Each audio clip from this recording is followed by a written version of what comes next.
So hello and welcome back to another video of C programming series। जैसा कि हमने last video में बताया था, इस वीडियो में हम अपने C प्रोग्राम के बेसिक स्ट्रक्चर को डिस्कस करेंगे कि आखिर लिखते कैसे हैं प्रोग्राम को, और हम अपना पहला प्रोग्राम बनाएंगे। अब मुझे नहीं पता ये कहाँ से आया, कैसे आया, लेकिन प्रोग्रामिंग वर्ल्ड में आप कोई भी लैंग्वेज स्टार्ट करते हो तो पहला प्रोग्राम जो आप लिखते हो वो जनरली होता है हेलो वर्ल्ड प्रोग्राम। तो इसमें आप यूज़र को आउटपुट देते हो उसके स्क्रीन पे हेलो वर्ल्ड, तो हम वो प्रोग्राम करेंगे। लेकिन उसके पहले हम ये जानेंगे कि सी प्रोग्राम आखिर लिखते कैसे हैं, उसका स्ट्रक्चर क्या है। तो बिना टाइम वेस्ट करते आइए शुरू करते हैं। तो सबसे पहले हम अपनी हेडर फाइल इंक्लूड करेंगे, ठीक है। अब ये हमारी हेडर फाइल क्या है, ये जो मैंने लाइन लिखा #include_stdio.h, ये आखिर है क्या। तो ये .h ये बता रहा है कि ये हेडर फाइल है, और एंगुलर ब्रैकेट्स में जो चीज़ है ये हमारी हेडर फाइल है। और ये इंक्लूड स्टेटमेंट जो हमने लिखा, इसका मतलब कि stdio.h जो कि एक हेडर फाइल है उसको इंक्लूड करो प्रोग्राम में। अब हम ये क्यों लिखे हैं, क्योंकि इसको लिखने के बाद ही हम अपने कुछ फंक्शंस को यूज़ कर सकते हैं, जैसे कि printf फंक्शन को यूज़ कर सकते हैं, scanf फंक्शन को यूज़ कर सकते हैं। ये दोनों क्या होते हैं हमने आपको अपनी पहले की वीडियोस में बताया है। इसके बिना वो नहीं रन करेगा, ठीक है। अब हम अपना फंक्शन लिखते हैं। तो फंक्शन लिखने का एक तरीका होता है, ठीक है। मैं अभी बस ऐसे सिंटैक्स लिख दे रहा हूँ।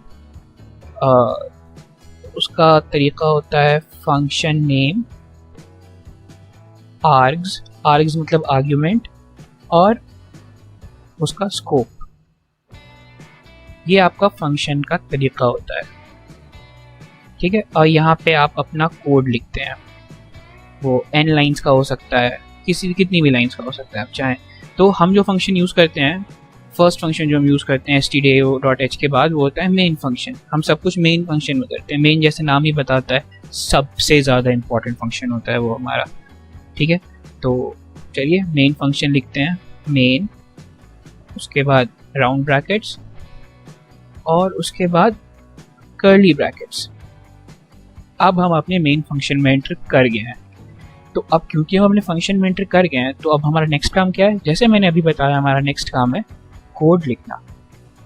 तो हमें करना क्या है, प्रोग्रामिंग करने के लिए सबसे इंपॉर्टेंट ये होता है कि आप एक ऑब्जेक्टिव क्लियर कर लें right from the moment you start coding. आपको ये चीज़ एकदम क्लियर होनी चाहिए कि आपका ऑब्जेक्टिव क्या है, वरना इस तरह से आप गुम हो जाओगे। आप ये भी कर लोगे, वो भी कर लोगे, और पूरे कंफ्यूज होकर रह जाओगे, और हो सकता है उसको प्रोग्राम रन भी ना करे आपका।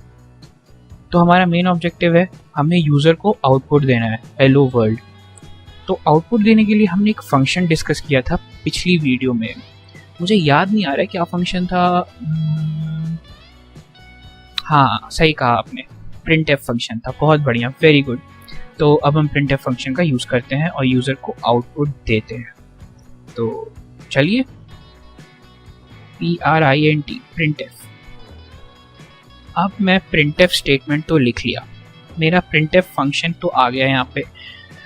फिर मुझे यूज़र को आउटपुट देना है ना, तो आउटपुट देने के लिए मुझे स्ट्रिंग का यूज़ करना है। लेकिन स्ट्रिंग लिखते कैसे हैं? आप तो सच में जीनियस हो, आपने इसका भी आंसर दे दिया, बिल्कुल सही। स्ट्रिंग्स हम लिखते हैं डबल इन्वर्टेड कॉमास में। तो अब हम यहाँ पे जो भी प्रिंट करेंगे वो यूज़र को एज आउटपुट जाएगा। तो आइए लिखते हैं हेलो वर्ल्ड। और प्रोग्राम में ये चीज़ कभी मत भूलिएगा आप, ये चीज़ तो सबसे ज़्यादा इम्पॉर्टेंट होती है,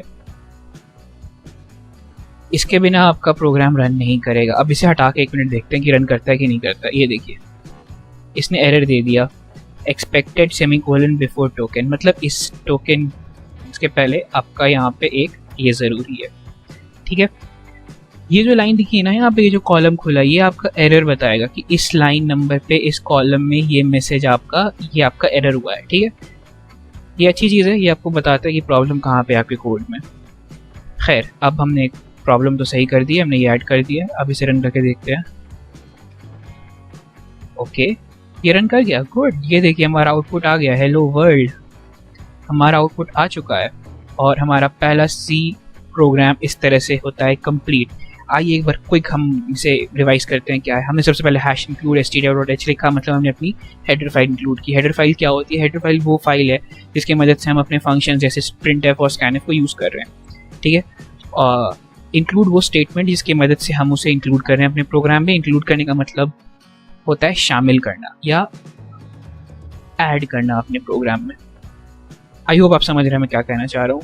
मेन हमारा पहला फंक्शन है, किसी भी चीज़ को लिखना है, आपके प्रोग्राम को स्टार्ट होना है, उसको एक फंक्शन के अंदर होना होगा। और जो सबसे ज़्यादा इंपॉर्टेंट फंक्शन है वो होता है मेन फंक्शन। तो हमने फंक्शन का सिंटैक्स ही बताया। फंक्शन का सिंटैक्स होता है फंक्शन नेम, उसके बाद राउंड ब्रैकेट में उसके आर्ग्यूमेंट्स क्या होते हैं ये हम आगे बताएंगे। और फिर उसके बाद हम एंगुलर ब्रैकेट्स नहीं खोलते हैं, हम कर्ली ब्रैकेट्स खोलते हैं, उसके अंदर हम अपना कोड लिखते हैं। तो हमने वैसे यहीं पे किया है, हमने मेन फंक्शन लिया है और हमने राउंड ब्रैकेट्स डाले हैं। फिर उसके बाद हमने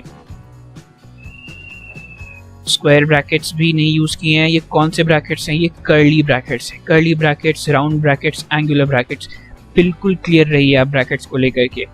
मैं जान के कंफ्यूज हो रहा हूँ ताकि आप मुझे करेक्ट करें अगर मैं कहीं पे गलती कर रहा हूँ तो मैंने मेन फंक्शन लिखा, उसके बाद मैंने स्क्वायर ब्रैकेट्स डाले।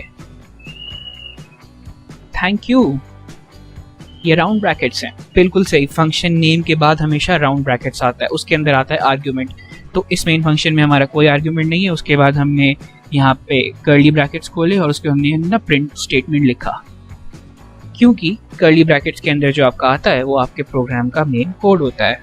कोड लिखने के लिए आपको ऑब्जेक्टिव एकदम क्लियर होना चाहिए। हमारा ऑब्जेक्टिव पहले हमने डिस्कस कर लिया था, यूज़र को एक आउटपुट देना है। क्या आउटपुट देना है? Hello world. तो हमने दे दिया है और हमने प्रोग्राम रन किया, प्रोग्राम रन भी कर गया। हमारा पहला सी प्रोग्राम सक्सेसफुल, कॉन्ग्रेचुलेशंस। पहली चीज़ें हमेशा याद रहती हैं आपको, चाहे आप पहली बार फेल किए हो या पहली बार टॉप किए हो।